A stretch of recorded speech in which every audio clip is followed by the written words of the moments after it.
کیا آپ جانتے ہیں مدینہ منورہ میں ایک ایسی مسجد موجود ہے جسے اسلام کی سب سے پہلی مسجد ہونے کا شرف حاصل ہے؟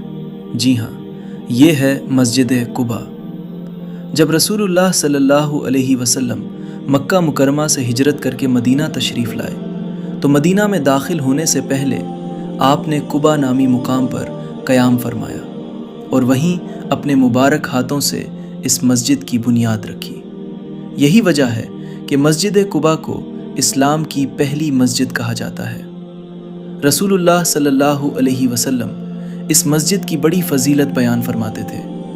حضرت سہل بن حنیف رضی اللہ عنہ سے روایت ہے کہ نبی صلی اللہ علیہ وسلم نے فرمایا، جو شخص اپنے گھر میں اچھی طرح وضو کرے پھر مسجد قباء آئے اور اس میں 2 رکعت نماز ادا کرے، اس کے لیے ایک مقبول عمرے کا ثواب ہے۔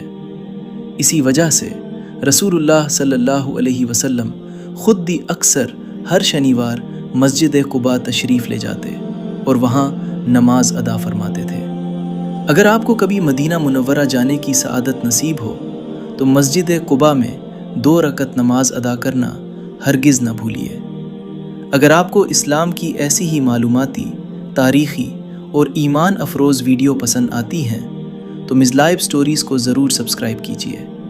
اللہ تعالی ہمیں بار بار اپنے مقدس گھروں کی حاضری نصیب فرمائے۔ آمین یا رب العالمین۔